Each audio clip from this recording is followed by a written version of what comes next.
नमस्कार दोस्तों, मैं सुरेश भाटी आप सभी का हार्दिक स्वागत और अभिनंदन करता हूं आज के इस विशेष वीडियो में, जहां पर हम चर्चा करने वाले हैं वन नेशन वन इलेक्शन की। जी हां स्टूडेंट्स, आप सभी जानते हैं अभी यह विषय काफ़ी चर्चा का है। 17 सितंबर 2024 ये वो दिन है जिस दिन हमारे यशस्वी प्रधानमंत्री नरेंद्र मोदी जी का जन्मदिन था और इसी अवसर पर हमारे गृह मंत्री अमित शाह जी ने घोषणा की है और वो घोषणा ये है कि एनडीए 3.0 का यानी कि ये जो तीसरा कार्यकाल है, इस कार्यकाल के 100 दिन पूरे हो चुके हैं और हमारा सबसे पहला लक्ष्य अब जो है वो है वन नेशन वन इलेक्शन का। तो आज के इस वीडियो में एक बहुत ही महत्वपूर्ण, बहुत ही गर्मागर्म एक चर्चा का विषय जो है वन नेशन वन इलेक्शन, हम इस पर काफी गहराई में जाकर के अध्ययन करने वाले, काफी गहराई में जाकर चर्चा करने वाले हैं।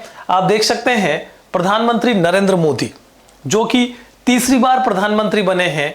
2024 में इन्होंने तीसरी बार शपथ ग्रहण की है प्रधानमंत्री के रूप में और एनडीए के प्रमुख या एनडीए के नेता के रूप में इन्होंने जब तीसरी बार शपथ ग्रहण की तो ये तो तय था कि वन नेशन वन इलेक्शन जो है इस बार तीसरे कार्यकाल के दौरान ये निश्चित रूप से इनकी तरफ से फाइनल होगा, क्योंकि जो जो बातें इन्होंने कही थी उन बातों पर इन्होंने काम किया है।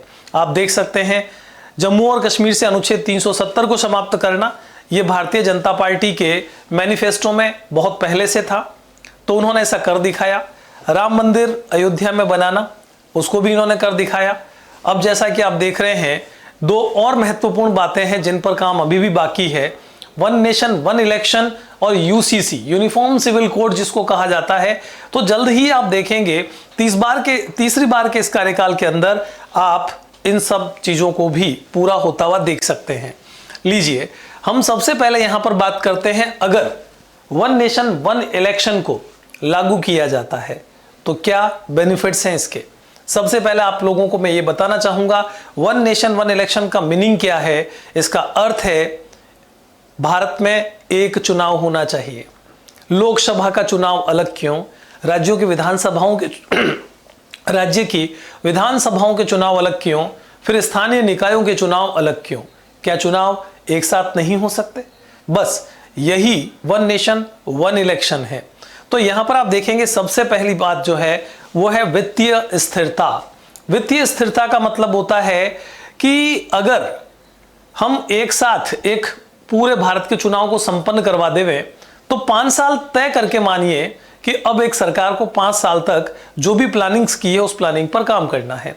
वो चाहे केंद्र के अंदर किसी की भी सरकार हो, किसी भी राज्य की विधानसभा में किसी भी पार्टी की सरकार हो, 5 साल का अपना एक प्लान जो होता है उस पर वो काम करेंगे, क्योंकि 5 साल बाद फिर से इलेक्शन होना है। अब होता यह है कि 2024 में लोकसभा का चुनाव हुआ, 2025 या 2026 में किसी राज्य की विधानसभा का चुनाव है, 2027 में किसी अन्य राज्य की विधानसभा का चुनाव है। तो ऐसी स्थिति में केंद्र सरकार ने भी जो प्लानिंग्स की है अगले 5 सालों के लिए, इन चुनावों को देखते हुए कई बार ऐसा होता है कि वहां पर भी तो चुनाव में जीत हासिल करनी है, वहां पर भी तो कुछ लुभावनी घोषणाएं करनी पड़ेंगी। तो इसका मतलब आप जिस प्लान पर चल रहे थे कहीं ना कहीं आपकी गाड़ी जो है उस पटरी से उतरती हुई या फिर दूसरी पटरी पर जाते हुए दिखाई देती है। ठीक ऐसा ही होता है किसी एक स्टेट के अंदर। स्टेट में अभी लोकसभा के चुनाव से हो सकता है कि आने वाला समय जिस स्टेट का चुनाव है वो प्रभावित हो सकता है। मान लेते हैं 2 मिनट के लिए कि लोकसभा चुनाव में एनडीए ने इस बार सफलता प्राप्त की है और जस्ट अगला ही साल किसी एक स्टेट के इलेक्शन का है, तो वहां पर एनडीए को निश्चित रूप से फायदा होता हुआ दिखाई देता है। तो ये तो एक तरह से कहीं ना कहीं चुनावों पर एक दूसरे चुनाव का प्रभाव है जो लोकतांत्रिक दृष्टिकोण से ठीक नहीं है। इसलिए अगर वन नेशन वन इलेक्शन हो तो हम कह सकते हैं फाइनेंशियल स्टेबिलिटी आएगी, आर्थिक स्थिरता आएगी, क्योंकि इससे 5 साल के लिए जो प्लान है उस प्लान पर कोई भी सरकार काम कर सकती है। नंबर 2 पे हम बात करते हैं चुनाव के खर्चे में कमी। आप जानते हैं कि चुनाव का खर्च जो है वो अपने आप में बहुत बड़ा खर्च होता है और इस खर्च को उठाता कौन है? आम जनता, आप और मैं, क्योंकि ये खर्च हमारी जेब से निकला हुआ जो टैक्स है उसी में से तो खर्च किया जा रहा है। न केवल इलेक्शन पर खर्च आता है बल्कि पॉलिटिकल पार्टीज भी करोड़ों अरबों रुपए पानी की तरह बहा देती है इलेक्शन से पूर्व। अब सोचिए 2 मिनट के लिए, लोकसभा का चुनाव 2024 में समाप्त हुआ। इस पर जितनी भी पॉलिटिकल पार्टीज चुनाव लड़ रही थी वो बहुत सारा पैसा खर्च कर चुकी है। 2026 में मान लेते हैं किसी एक स्टेट की विधानसभा का चुनाव आ गया, फिर वही पार्टियां, फिर वही प्रचार, फिर उतना ही पैसा खर्च। 2027 में आ गया किसी एक स्टेट के इलेक्शन, विधानसभा के चुनाव, फिर उतना ही खर्च किया जाएगा। तो कितना पैसा बेफिजूल खर्च हो रहा है, इसको क्या हम कम नहीं कर सकते?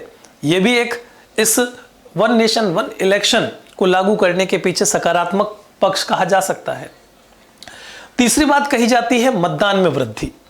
देखिए स्टूडेंट्स, ऐसा देखा जा रहा है कि बार बार इलेक्शन में जाकर, मतलब बार बार इलेक्शन के दौरान वोट देने के लिए जाकर मतदाता कई बार थक जाता है। कई मतदाता तो ये कहते हुए सुने जाते हैं, अरे भाई क्या रोज रोज वोट डालेंगे क्या? अभी कुछ दिन पहले तो हमने चुनाव में वोट डाले थे, अब फिर हम वोट डालने के लिए जाएं? तो भाई एक ही बार के अंदर आप वोट डाल दीजिए, 5 साल शांति से बैठे रहिए, फिर 5 साल बाद वोट डालने के लिए जाइए। तो इससे क्या होगा, हमारे जो मत देने का एक हमारे अंदर जो जुनून होता है वो बना रहेगा। फिर हम कह सकते हैं कि अगर हम वन नेशन वन इलेक्शन को लागू कर देते हैं तो शासन और प्रशासन में बहुत बड़ा सुधार देखने को मिलेगा। शासन और प्रशासन में सुधार क्यों देखने को मिलेगा, इसका एक सबसे बड़ा रीजन ये है, कोई भी सरकार आएगी, वो सरकार 5 साल तक अब स्थिर होकर के केवल अपने काम पर ध्यान देगी। अभी जैसे हम एक एग्जाम्पल लेते हैं कि एनडीए वर्तमान समय में केंद्र में सत्ता में है, ठीक है। एनडीए ने 2024 में सरकार बनाई है, 2029 तक उसको काम करना है। अब हुआ ये कि 2027 के अंदर यूपी का इलेक्शन आ गया, यानी कि 2 साल के बाद अगर कोई सरकार जो है वो यूपी के इलेक्शन पर लग जाती है तो ध्यान भटक गया ना सरकार का। मतलब जो शासन चल रहा है, जो प्रशासन चल रहा है, अचानक ध्यान वहां से छोड़कर सारा इलेक्शन पर ध्यान चला जाएगा। लेकिन अगर आपने एक ही बार में पूरे भारत के अंदर 5 साल के लिए सरकार बना दी, वो चाहे केंद्र की सरकार हो, राज्य की सरकार हो, स्थानीय निकायों की सरकार हो, अब बीच में कोई इलेक्शन नहीं आने हैं, तो सभी को केवल अपने प्रशासन पर ही फोकस करना है। तो इससे शासन और प्रशासन ज़्यादा बेटर बनेगा, काम ठीक ढंग से होगा, बार बार अपनी योजनाओं में किसी प्रकार के कोई फेरबदल नहीं करने पड़ेंगे। नहीं तो इलेक्शन की वजह से कई योजनाओं में फेरबदल करना पड़ता है। अभी आप प्लान लेकर के चल रहे हैं कुछ और, अचानक इलेक्शन आ जाते हैं, आप प्लान बदल देते हैं इलेक्शन की वजह से, तो इससे हमारे शासन और प्रशासन पर बहुत बड़ा असर दिखाई देता है। ठीक इसी प्रकार से दल बदल में भी कमी आने की पूरी संभावनाएं बनती है, क्योंकि बार बार इलेक्शन की वजह से पॉलिटिकल पार्टीज के कुछ नेता ऐसे होते हैं जो अपने आप को विकट परिस्थिति में पाते हैं। विकट परिस्थिति में कैसे पाते हैं कि साहब चुनाव में टिकट नहीं मिला, छोड़ दो इस पार्टी को, अपन चलते हैं उस पार्टी की तरफ। लेकिन आपको तो एक ही मौका मिल रहा है, 5 साल बाद मिलेगा, तो 5 साल बाद सोचिएगा आप अपने दल को बदलने के लिए। लेकिन आपने जो है विधानसभा और जो लोकसभा के चुनाव हुए, इस दरमियान आपने विधानसभा का चुनाव लड़ा। विधानसभा का चुनाव लड़के जैसे ही लोकसभा का चुनाव हुआ, आपके मन में ख्याल आया कि लोकसभा में अगर मैं इस पार्टी के साथ जाकर के चुनाव लड़ता हूं तो इस बार इस पार्टी की सरकार बनने का पूरा मौका, और शायद हो सकता है कि मुझे इस पार्टी में कैबिनेट में भी स्थान मिल जाए। तो साहब आप विधानसभा को छोड़कर दल बदल करके किसी और पार्टी की तरफ जाते हुए दिखाई देते हैं। तो ये पूरी व्यवस्था जो है वो बदल सकती है, पूरी व्यवस्था ये परिवर्तित हो सकती है। अब देखिए हिस्ट्री ऑफ इलेक्शंस की अगर हम बात करें, अगर हम चुनावों के इतिहास की तरफ जाकर के बात करें, तो आप ये देखेंगे कि हमने 1952, 1957, 1962 और 1967 ये जो प्रारंभिक 3 आम चुनाव है वो तो इसी प्रकार की पद्धति जिसे हम कहते हैं वन नेशन वन इलेक्शन के तहत लड़े हैं। पहला आम चुनाव 1952 में हुआ, दूसरा आम चुनाव 1957 में, तीसरा आम चुनाव 1962 में और चौथा आम चुनाव 1967 में हुआ। और उस समय लोकसभा के चुनाव के साथ साथ राज्यों की विधानसभाओं के चुनाव एक साथ ही संपन्न करवाए गए। ये तो 1967 के चुनाव के बाद अचानक कांग्रेस चूंकि प्रारंभिक चारों ही आम चुनावों में प्रभावशाली स्थिति में थी, वर्चस्व की स्थिति में थी, इसलिए कई गैर कांग्रेसी सरकारों को समय से पहले ही गिरा दिया गया।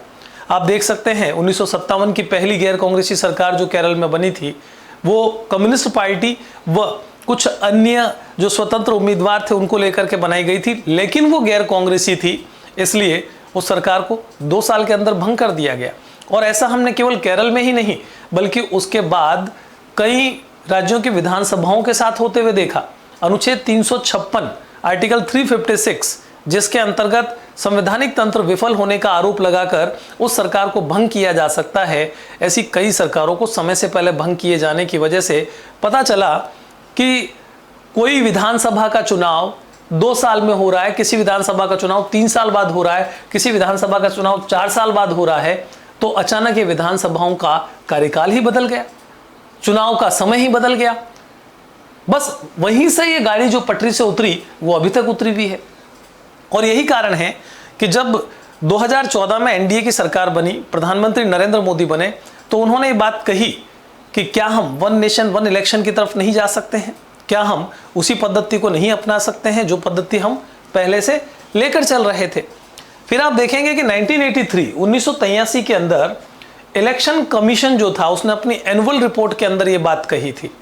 इलेक्शन कमीशन ने अपनी एनुअल रिपोर्ट में ये बात कही थी कि one nation one election is best for this country, या फिर किसी भी कंट्री के लिए एक साथ में इलेक्शन हो जाए वो बहुत बढ़िया रहते हैं, क्योंकि बार बार इलेक्शन जो है वो पूरी व्यवस्था को प्रभावित करते हैं। सोचिए जरा 2 मिनट के लिए, इलेक्शन कमीशन को अभी अभी फ्री हुआ लोकसभा के चुनाव से, अगले साल या उसके बाद उसको किसी राज्य की विधानसभा के चुनाव में लगना पड़ेगा, तो उसको भी तो डबल मेहनत करनी पड़ेगी, उसको भी तो सारी सुविधाएं जुटानी पड़ेगी। 2024 के चुनाव में, लोकसभा के चुनाव के दौरान इतनी सारी व्यवस्थाएं जुटाना इतना आसान काम नहीं है, क्योंकि केवल ये इकोनॉमिक बर्डन ही नहीं बल्कि ये पूरा एक एडमिनिस्ट्रेटिव प्रोसेस भी होता है, जिसके अंदर बहुत सारे लोग जो कि सेंट्रल या स्टेट गवर्नमेंट में गवर्नमेंट सर्विस कर रहे होते हैं, उनको इलेक्शन ड्यूटी पर लगाना बड़ा कठिन काम होता है। तो ये काम नहीं चाहता इलेक्शन कमीशन की बार बार करे, एक ही बार हो तो ज़्यादा बेटर है। ठीक इसी प्रकार से 1999 और 2018 के अंदर लॉ कमीशंस की जो रिकमेंडेशन है उसमें भी यही बात कही गई है कि वन नेशन वन इलेक्शन जो है वो भारत के लिए बहुत ही उत्तम है। फिर आप देख सकते हैं रामनाथ कोविंद साहब, ये जो बीच में बैठे हैं, ये भारत के पूर्व उपराष्ट्रपति रहे हैं। रामनाथ कोविंद साहब के नेतृत्व में प्रधानमंत्री नरेंद्र मोदी जी ने एक कमेटी गठित की और कमेटी को काम दिया गया कि आप हमें ये बताएं वन नेशन वन इलेक्शन हम करवा सकते हैं या नहीं। तो देखेंगे आप यहाँ पर कि इस कमेटी ने जब अपनी रिपोर्ट दी, सबसे पहले तो सितंबर 2023 में इस कमेटी का गठन किया गया। मार्च 2024 में इस कमेटी ने अपनी रिपोर्ट दी। अपने रिपोर्ट में जो सुझाव दिए, उन सुझावों में सबसे पहला सुझाव क्या है कि कम से कम हमें 18 कॉन्स्टिट्यूशनल अमेंडमेंट करने पड़ेंगे, यानी कि हमें संविधान में 18 संशोधन करने पड़ेंगे अगर हम वन नेशन वन इलेक्शन को लाते हैं। तो इतना आसान काम तो नहीं होगा, काम बड़ा कठिन होने वाला है, लेकिन अगर अच्छे के लिए है तो कठिन काम भी क्यों ना हो उसे हमें कर लेना चाहिए। एक बार तकलीफ देखना ठीक है, बार बार तकलीफ देखने की बजाय। तो यहाँ पर आर्टिकल 83 जिसके अंतर्गत लोकसभा का कार्यकाल है, duration of the house of parliament, Lok Sabha और राज्यसभा का, इसी प्रकार से आप देखेंगे कि आर्टिकल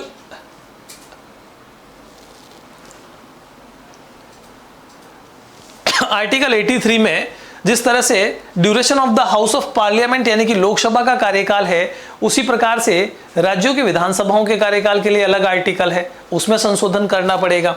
यहां देखें आप, आर्टिकल 324 है 324। तो 324 में यह लिखा गया है कि राष्ट्रपति, उपराष्ट्रपति, लोकसभा, राज्यसभा, राज्यों की विधानसभाएं और राज्यों की विधान परिषद, इनके चुनाव संपन्न करवाने के लिए एक निर्वाचन आयोग होगा जिसे भारत का निर्वाचन आयोग कहा जाएगा। अब वो तो भारत का निर्वाचन आयोग 324 के अंतर्गत तो इन सभी चुनावों को संपन्न करवाने के लिए है। इनके साथ अगर लोकल इलेक्शन भी करवाने पड़ गए यानी कि नगर निकायों के चुनाव जो होते हैं या फिर पंचायतों के जो चुनाव होते हैं, अगर उनको भी हम वन नेशन वन इलेक्शन के तहत एक साथ करवाने के लिए सोचते हैं तो फिर हमें यहाँ पर भी संशोधन करना पड़ेगा। यहाँ पर आर्टिकल 324 के साथ 324A जोड़ना पड़ेगा, जहां पर हमें ये बताना पड़ेगा कि भारत का निर्वाचन आयोग राष्ट्रपति, उपराष्ट्रपति, राज्यसभा, लोकसभा, राज्यों की विधानसभा, विधान परिषद के अलावा स्थानीय निकायों के चुनाव भी संपन्न करवाएगा, क्योंकि अभी तक स्थानीय निकायों के चुनाव संपन्न करवाने की ड्यूटी राज्य निर्वाचन आयोग की होती है। भारत का निर्वाचन आयोग केवल पार्लियामेंट के, राष्ट्रपति, उपराष्ट्रपति के और राज्यों का जो लेजिस्लेचर होता है, विधानसभा और विधान परिषद के चुनाव करवाने के लिए ही जिम्मेदार होता है। तो काफी अमेंडमेंट की जरूरत पड़ेगी, काफी संशोधन की जरूरत पड़ेगी। इलेक्शंस इन 2 स्टेप्स, अगर चुनाव करवाए गए तो 2 स्टेप में होंगे। पहला स्टेप होगा जिसमें चुनाव संपन्न करवाए जाएंगे किसके? लोकसभा और विधानसभा के, यानी कि लोकसभा सेंटर, दूसरा विधानसभा स्टेट, इनके चुनाव करवाए जाएंगे।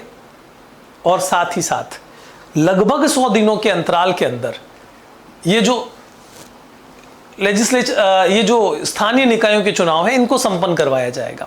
मतलब एक साथ नहीं, क्योंकि कहीं ना कहीं दिक्कत आएगी। अगर ये कमेटी ने अपनी रिपोर्ट में कहा है कि अगर एक साथ चुनाव करवाए गए दिक्कत आएगी, पहले लोकसभा के चुनाव, उनके साथ राज्यों की विधानसभाओं के चुनाव करवाए जाएं, फिर उसके बाद हम 100 दिन के भीतर अगला चुनाव जो कि स्थानीय निकायों का होगा उसको संपन्न करवा सकते हैं। इससे ज़्यादा मतलब समस्याएं नहीं आएगी, चुनाव ज़्यादा बेहतर तरीके से संपन्न करवाया जा सकेगा। फिर आप देख सकते हैं कि अगर एक समस्या आती है मिड टर्म इलेक्शन की, मिड टर्म का मतलब होता है कि विधानसभा बीच में ही भंग हो गई, किसी राज्य के विधानसभा के पास में पूर्ण बहुमत नहीं है, 2 साल के अंदर अगर विधानसभा भंग हो जाती है, 3 साल में विधानसभा भंग हो जाती है, या संवैधानिक तंत्र विफल होने का आरोप लगा करके आर्टिकल 356 के तहत किसी राज्य की विधानसभा को भंग कर दिया जाता है, तो क्या होगा? क्या फिर हम उसी हालात में पहुंच जाएंगे जो कि हम चौथे आम चुनाव के पश्चात पहुंचे थे? यहां पर भी इस कमेटी ने अपनी रिपोर्ट में कहा है कि अगर मिड टर्म इलेक्शन होते हैं तो फिर बचे हुए कार्यकाल के लिए होंगे। मान लीजिए 2 मिनट के लिए किसी एक राज्य की विधानसभा 2 साल में ही भंग हो जाती है, तो अब जो चुनाव होगा वो चुनाव आने वाले 3 वर्षों के लिए होगा। 3 वर्ष में भंग हो जाती है, आने वाले 2 वर्षों के लिए होगा। 4 वर्ष में भंग हो जाती है, आने वाले 1 वर्ष के लिए होगा। तो इससे क्या फर्क पड़ा? इससे ये पड़ा कि अब जो सरकार गठित होगी वहां की वो 1 वर्ष काम करेगी, 2 वर्ष या 3 वर्ष काम करेगी, फिर उसका कार्यकाल समाप्त हो जाएगा, फिर वापस चुनाव उस स्टेट का लोकसभा के साथ ही होगा। तो हमने समस्या का समाधान इस तरह से ढूंढ लिया। इससे क्या होगा? इससे 1 फिक्स्ड डेट फॉर इलेक्शन, चुनाव के लिए एक डेट फिक्स हो जाएगी। जैसा कि आप देखते हैं यूएस, अमेरिका के अंदर एक डेट फिक्स है, उस दिन ही चुनाव होगा। यहां एक डेट बदलने की आवश्यकता नहीं पड़ती। ऐसा ही होगा भारत में भी। जब आप लोकल इलेक्शंस, स्टेट इलेक्शंस और सेंटर के इलेक्शंस एक साथ करवाएंगे, 5 साल के बाद एक फिक्स डेट होगी जिस दिन हमारे सभी मतदाताओं को भी पता होगा कि ये वो समय आ गया है जब हमें वोट कास्ट करना है। तो एक फिक्स डेट आपको इससे मिल जाएगी। ये वो फायदे हैं जो कि हमने 1 नेशन 1 इलेक्शंस के तहत देखे हैं, और ये होना भी चाहिए।